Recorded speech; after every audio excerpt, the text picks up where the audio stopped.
Saludos oyentes de la Noche de Radio, gracias por escucharnos. Hoy es martes 26 de marzo del año 2024. El pasado 5 de febrero, el presidente del Gobierno, Pedro Sánchez, planteó por primera vez en una entrevista en La Sexta la posibilidad de reformar la ley de enjuiciamiento criminal para acotar los plazos del periodo de instrucción de los jueces, otorgar mayor poder a los fiscales. Veníamos de la humillación a Pedro Sánchez en el Congreso por parte de Junts cuando tumba esa primera votación de la ley de amnistía.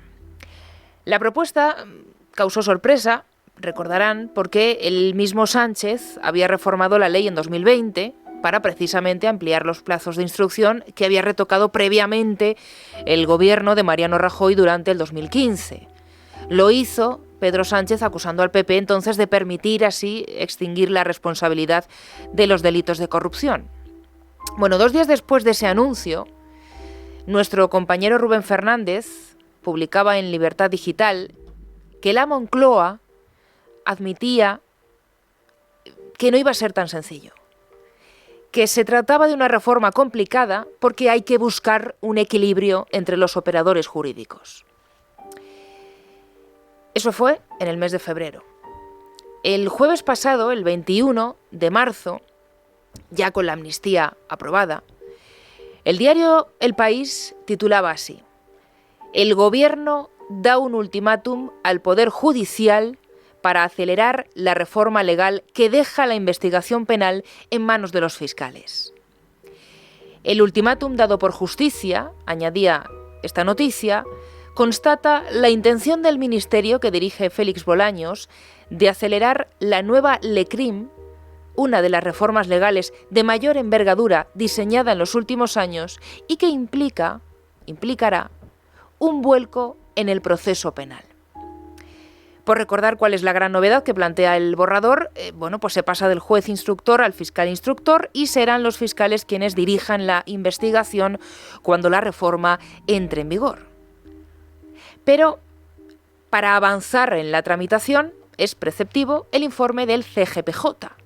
Y por eso Bolaños, el jueves de la semana pasada, daba un ultimátum de una semana, dijo entonces, para recibir ese informe, ese documento. Bueno, a fecha de hoy, martes 26 de marzo, no se conoce que se haya emitido ese informe y, sin embargo, esta mañana el ministro de Justicia comunicaba en rueda de prensa tras el Consejo de Ministros el siguiente anuncio.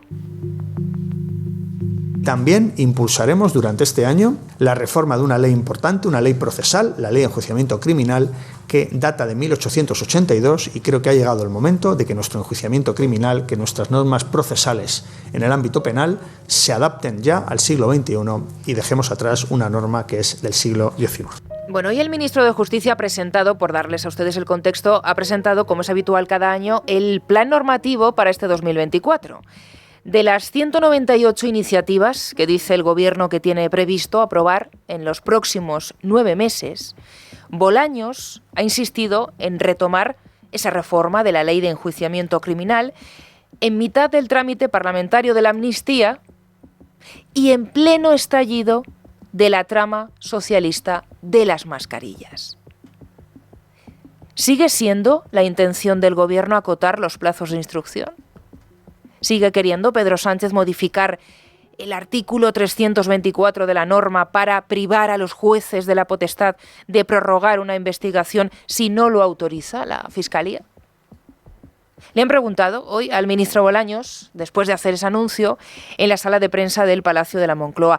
¿Creen que ha respondido? Ha mencionado entre las proposiciones que los proyectos de ley que se van a plantear este año, la reforma de la LECRIM, y quería saber qué incluirá esa reforma y si se contempla la reforma el acortamiento de los plazos de la instrucción que se planteó en su momento a Junts durante la negociación de la amnistía. Sí, una de las normas que incluye el plan anual normativo es la modificación de la LECRIM, en el sentido de aprobar una nueva ley de enjuiciamiento criminal. Está en una fase muy inicial de trabajo porque, por ejemplo, es una norma que está en este momento en el trámite de informe preceptivo del Consejo General del Poder Judicial, que por cierto llevan 3 años sin emitir el informe. Y por tanto, pues una vez que conozcamos la opinión del Consejo General del Poder Judicial y por tanto podamos incluir ese informe también a los que ya tenemos, pues tenemos que trabajar sobre esa ley para ver cuál será el alcance. El objetivo es claro, es adecuar las normas de enjuiciamiento criminal al siglo XXI. No podemos estar luchando y juzgando delitos del siglo XXI con una norma procesal del siglo XIX. No ha respondido. Así que ha habido que insistir al ministro. Por cierto, la reducción de los plazos de instrucción, saben que cuando Pedro Sánchez se lo ofrece a Puigdemont, buscaba cerrar las investigaciones en un tiempo determinado y evitar que los jueces pudieran imputar delitos a los independentistas que no estuvieran incluidos en esa ley de amnistía. Todo esto para convencerle. Al final sale adelante la ley y quedó ahí en punto muerto la reforma de la Lecrim. Pero es que ahora además tenemos también la trama del caso Koldo. Le han vuelto a preguntar. Sobre la ley de enjuiciamiento criminal, independientemente del informe del Consejo General del Poder Judicial, quería saber si en la voluntad política del Gobierno está esa reducción de los tiempos de instrucción de la que el propio presidente habló cuando se negociaba la ley de amnistía. Estamos en una fase inicial. Hay un anteproyecto, que es lo que se sometió a consulta de los órganos que, de manera obligatoria, porque así lo establece la ley, han de informar. Uno de ellos es el Consejo General del Poder Judicial, que ya le digo que después de 3 años no ha emitido todavía ese informe, pese a que hay otras normas que incluso sin existir pues emiten informes con mucha agilidad. Una vez que conozcamos cuál es la opinión que tiene el Consejo General del Poder Judicial sobre la ley de enjuiciamiento criminal, pues volveremos a analizar la norma y tomaremos decisión sobre distintas cuestiones como la que usted plantea. Y a partir de ahí, ese borrador será el que se someta a tramitación parlamentaria para lograr una mayoría parlamentaria y sacar adelante la ley de enjuiciamiento criminal. Bueno, llama la atención que en ese anuncio del mes de febrero Pedro Sánchez sí dijera claramente cuál era la intención del Gobierno y ahora, sin embargo, pues ni a la primera ni a la segunda pregunta ha querido entrar el ministro de Justicia. Ni un solo detalle sobre las intenciones del Gobierno respecto a cómo pretenden retocar la norma. Han escuchado que, sin embargo, el ministro de Justicia sí que ha querido poner en el foco el asunto al CGPJ. Mañana es cuando se iba a celebrar una nueva reunión entre el comisario europeo, Didier Reynders, el mismo Bolaños y el popular Esteban González Pons para hablar de la renovación del CGPJ, pero saben que la cita finalmente se ha cancelado. Bueno, pues le han preguntado también por esto y escuchen cómo lo valoraba él. Ayer conocíamos que la Comisión Europea había aplazado la reunión que estaba prevista mañana con el comisario Reynders para negociar el Consejo General del Poder Judicial. Queremos saber por qué se ha cancelado, si ha pedido el Partido Popular cancelarla o el Gobierno, y si por otro lado las negociaciones seguirán a pesar de esta cancelación. Ya lo he dicho en distintas ocasiones y hoy volveré a repetir, la situación de la justicia es límite, porque el bloqueo en el Consejo General del Poder Judicial, que se lleva prolongando ya más de 5 años, está afectando y está perjudicando al funcionamiento normal del servicio público de la justicia en nuestro país. Pero les insisto, seguiremos trabajando el tiempo que sea necesario, porque es imprescindible que podamos renovar el Consejo General del Poder Judicial para devolver la normalidad a la justicia en nuestro país, a nivel de órgano de gobierno, como es el Consejo, y también a nivel de funcionamiento de la justicia, que está bloqueada, todos sabemos por qué motivos. ¿Y saben por qué es tan importante conocer hasta dónde está dispuesto a llegar el Gobierno? Para saber si cuando el ministro Bolaños habla de funcionamiento normal de la justicia, se está refiriendo a que el fiscal general del Estado pues ordene filtrar conversaciones privadas con la defensa del novio de la presidenta de la Comunidad de Madrid. O a noticias como la que hoy, por ejemplo, publicaba The Objective. La Fiscalía tuvo listo el caso Koldo justo antes de las generales del 23 de julio, pero decidió frenarlo. Según cuenta esta información, el fiscal anticorrupción, que lleva el caso de la trama socialista de las mascarillas, Luis Pastor, presentó una querella contra los cabecillas de la trama el 28 de junio del 2023, es decir, un mes antes de las elecciones generales. Explica este diario que el fiscal Pastor siguió el protocolo habitual y elevó el borrador ante su superior jerárquico, el fiscal jefe anticorrupción, Alejandro Luzón, ese mismo mes de junio. Lo hizo para que Luzón le diera el visto bueno y se siguiera con el procedimiento, es decir, con la presentación de la querella ante la Audiencia Nacional. Sin embargo, según informa The Objective, en ese momento se informó sobre la investigación al fiscal general del Estado, Álvaro García Ortiz, que decidió frenarla en plena época electoral cuando Pedro Sánchez y el Partido Socialista se jugaban seguir en el gobierno. Una vez pasadas las elecciones, la Fiscalía sí vio oportuno presentar la querella, para lo que el fiscal Luis Pastor tuvo que elaborar un segundo informe con fecha del 6 de septiembre, es decir, un mes y medio después de acudir a las urnas, para que este caso, supuestamente, pues no le pudiera pasar factura al Partido Socialista en plena campaña electoral. ¿Cómo se excusan desde la Fiscalía? Bueno, fuentes de anticorrupción le han explicado a este diario que la querella se presentó en septiembre y no en junio, como estaba previsto, porque, abro comillas, los investigadores de la UCO consideraron que realizar los pinchazos telefónicos en verano era una pérdida de tiempo. Dicen que los investigados no iban a hablar en esas fechas sobre asuntos importantes. Hay otras fuentes del Ministerio Público que, sin embargo, afirman que ese argumento carece de sentido porque durante las épocas estivales los delincuentes siguen siendo delincuentes, siguen delinquiendo.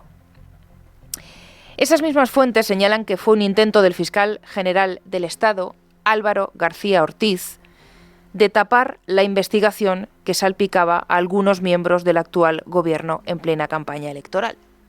Reacciones de esta noticia no tenemos de ningún miembro del gobierno porque no se le ha podido trasladar o no se ha hecho teniendo la oportunidad en la rueda de prensa tras el Consejo de Ministros. Sí las hay en el principal partido de la oposición. Miguel Tellado, portavoz en el Congreso. Si el fiscal general del Estado ha frenado el envío de estas investigaciones a la Audiencia Nacional por los intereses electorales del Partido Socialista, estamos ante un caso tremendamente grave del que creo que el fiscal general del Estado debería dar explicaciones e inmediatamente después dimitir directamente. Creo que no es razonable la situación en la que se encuentra el fiscal general del Estado, que ha sido condenado por el Tribunal Supremo, nada más y nada menos que por abuso de poder, y creo que la situación del fiscal general del Estado ha quedado muy comprometida al hilo de informaciones que hemos ido conociendo a lo largo de las últimas semanas y cómo ha podido utilizar los recursos públicos de la Fiscalía para hacer daño a un rival político de una forma premeditada. Si a eso le sumamos las informaciones que hoy conocemos de que ha podido parar la causa del caso Koldo, caso Ábalos, caso Sánchez, para que no interfiriese en plena campaña electoral, creo que estamos ante una persona que está inhabilitada para seguir ni un solo día más al frente de la Fiscalía General del Estado. Filtrar conversaciones privadas a la prensa para atacar a otros partidos, frenar presuntamente casos de corrupción del Partido Socialista para no interferir en las elecciones. Bueno, dentro del paquete de las casi 200 normativas que forman parte de ese plan anual del Gobierno para este 2024 que les acabamos de contar, también es noticia hoy una ausencia. La Ley de Secretos Oficiales, que se presentó la pasada legislatura y que también acarreó mucha polémica por cómo podrían utilizarla los socios separatistas de Pedro Sánchez. Saben que lo que buscan es poder desclasificar documentos en un plazo máximo de 25 años, incluso alargar también los plazos. Bueno, pues la novedad es que el Gobierno ha decidido entregársela al PNV.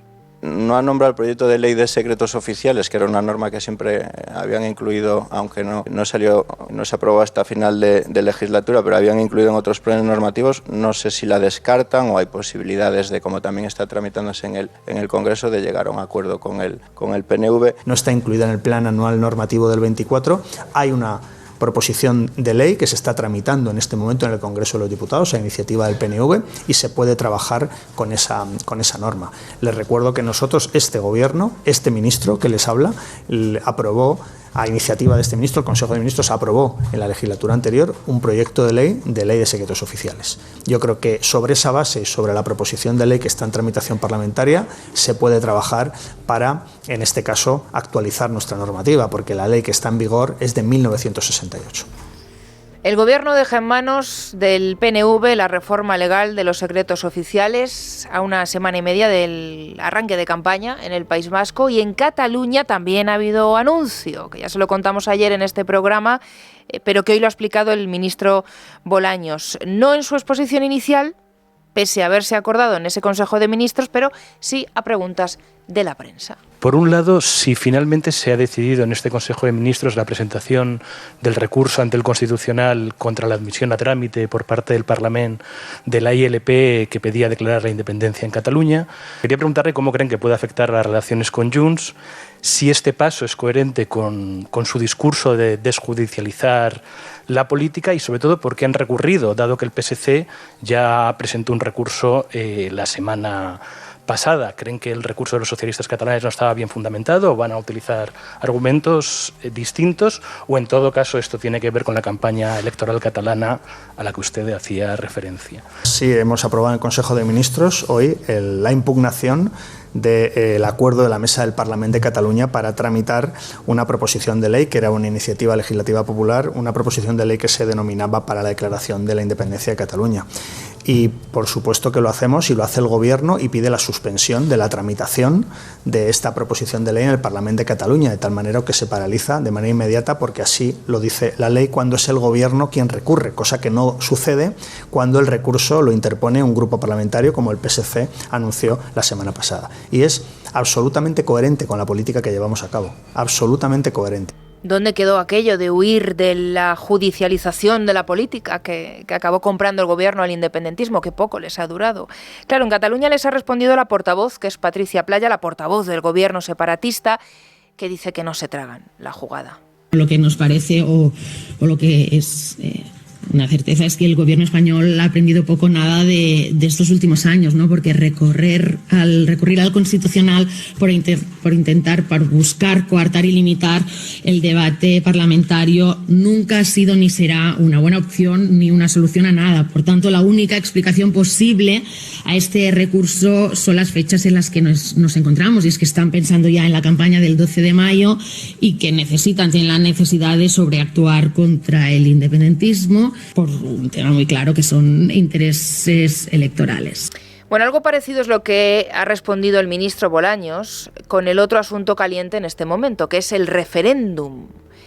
Saben que en Esquerra ya han aireado que están en negociaciones con el Partido Socialista. Ayer lo negó de aquella manera la portavoz de la Ejecutiva, que es Esther Peña, y hoy lo ha intentado también Félix Bolaños. Y luego a la ministra portavoz del Gobierno lleva 2 días negando que esté negociando un referéndum con Esquerra, después de que la secretaria general de Esquerra Republicana de Cataluña pusiera sobre la mesa esa cuestión, y mi pregunta es si lo niegan, pero ¿qué garantía tiene la ciudadanía de que no va a pasar lo mismo que con la amnistía, que era algo que también se negó hasta las elecciones generales? ¿Ministra portavoz? Sí, quiero trasladar, claro que sí. Muy bien. Mire, estamos en campaña electoral en Cataluña y, por tanto, vamos a escuchar muchas cosas. Algunas que no son ciertas, como esta por la que usted me pregunta. A mí lo que me extraña es que haya todavía quien apueste por esas fórmulas del pasado, antiguas, de enfrentamiento, de conflicto, de fracaso colectivo. Bueno, están viendo ustedes que Bolaños hoy se ha convertido en el gran protagonista en la rueda de prensa tras el Consejo de Ministros, porque todas las preguntas han ido para él y las que no, como esta, pues también la ha querido responder él. Bueno, esta tarde ha comparecido otra vez el fugado, Carles Puigdemont, que no pierde el tiempo y que además ya ha presentado su lista para las elecciones del 12 de mayo.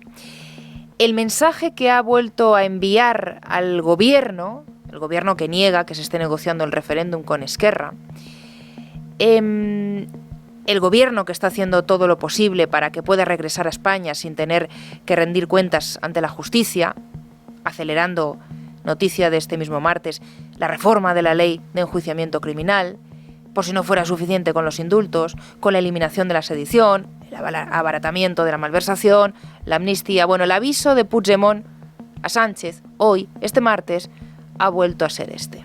Es tracta de recuperar, evidentment, l'autoestima i l'ambició nacional. Se trata de recuperar la autoestima y la ambición nacional para hacer la tarea que hemos dejado a medias, acabarla y hacerla mejor.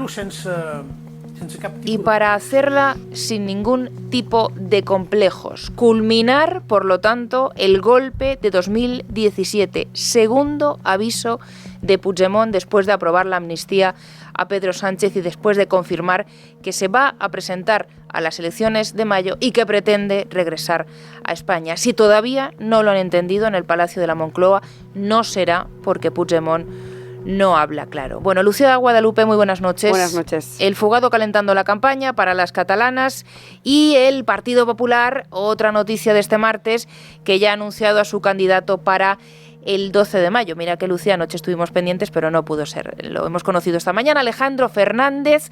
Ayer, ya les hablamos de esa reunión que hubo en Madrid entre Alberto Núñez Feijóo, entre el líder del Partido Popular. Intuimos que la cosa no estaba muy clara cuando después de ese encuentro no se hizo automáticamente el anuncio. Se ha esperado esta mañana para contarnos a los medios que será Alejandro Fernández el candidato del PP a las elecciones de mayo, y la designación parece que, pese a la espera, pues ha sido bien aceptada en el partido. Sí, aunque en un principio había reticencias desde Génova, la elección de Alejandro Fernández cuenta con amplio respaldo entre el constitucionalismo catalán y la mayoría de las bases del Partido Popular en la comunidad. Durante este tiempo, Alejandro Fernández ha recibido el respaldo de destacados dirigentes del PP, entre ellos del expresidente José María Aznar, la expresidenta de la Comunidad de Madrid, Esperanza Aguirre, o la diputada Cayetana Álvarez de Toledo. Mañana se ratificará la designación de Alejandro Fernández en una junta directiva autonómica a la que acudirá Alberto Núñez Feijóo, que viaja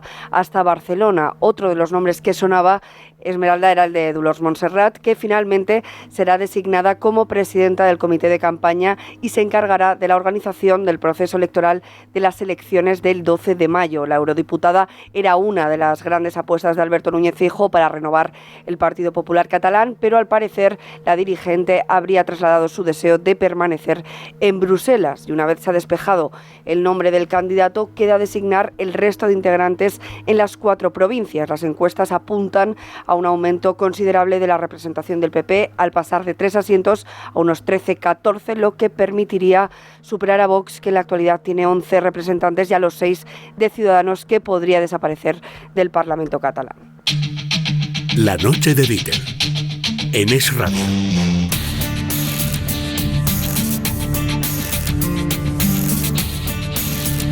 Y con todos estos asuntos encima de la mesa, de la trama interminable de las mascarillas, hoy también tenemos novedades en la prensa y nosotros vamos a seguir contándoselas. Borja Medina, muy buenas noches. Y la primera de ellas salpica de nuevo, y ojo a esto, porque ya venimos avisando todos estos días de que a medida que avance la campaña en Cataluña, a ver de qué forma logra sortearlo el candidato del PSC. La primera de las informaciones que hemos conocido hoy, Borja, y que vamos a contar a continuación, vuelve otra vez a colocar en el centro a Salvador Illa, al candidato del PSC, al exministro de Sanidad. La información es de Voz Populi. Salvador Illa pagó 5 millones en hisopos para muestras COVID a una asesoría fiscal sin empleados que facturaba 4.000 euros al año. Este es uno de los contratos que ha incluido Vox en su querella contra Salvador Illa ante el Tribunal Supremo por diversas contrataciones sospechosas en la pandemia que ascienden a más de 600 millones de euros de dinero público. Concretamente, este contrato que publica Voz Populi es uno de los que más sospechas genera.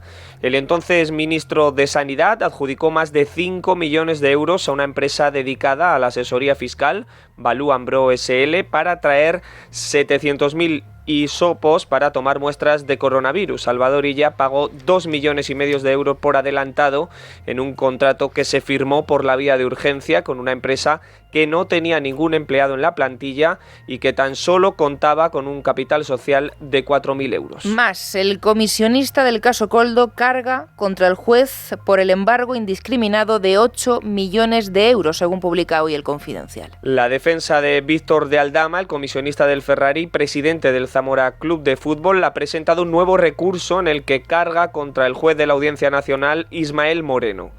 De Aldama denuncia que el magistrado ha hecho un embargo indiscriminado de todos sus bienes con indiferencia sobre la fecha de su adquisición.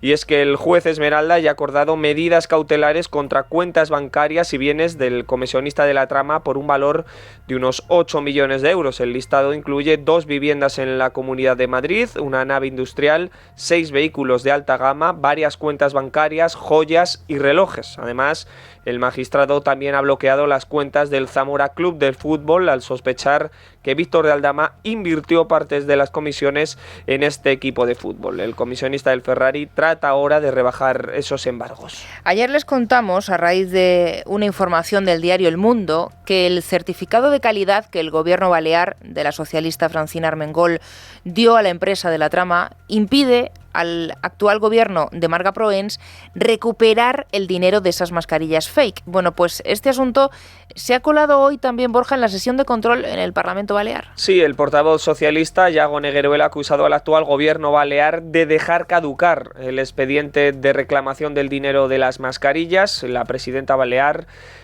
Marga Proens, le ha respondido. ¿Por qué tantas mentiras durante este mes, señora Proens? ¿Por qué han caducado el expediente y por qué han perdido la posibilidad de reclamar la cantidad de las mascarillas pendientes? Espero que hoy lo explique y sobre todo espero que lo explique en la comisión de investigación. Senyor Negueruela, aquí lo único que han caducat son sus mascaretas. Mire, el visto bueno de Armengol impide el reintegro de las mascarillas fake. La UCO pone el foco en otra empresa fantasma que facturó 50 millones de euros con puertos de Baleares y Canarias. La autoridad portuaria también pagó mascarillas a la trama. I tot això són notícies només del dia d'ahir. Pues acabamos recuperando ese titular que les dábamos al principio, titular que rescatábamos del jueves pasado, del diario El País. El Gobierno da un ultimátum al Poder Judicial para acelerar la reforma legal que deja la investigación penal en manos de los fiscales. Una de las reformas legales de mayor envergadura y que implicará un vuelco en el proceso penal. Con la ley de amnistía en marcha y con la trama Koldo, la trama socialista de las mascarillas, hirviendo cada día más.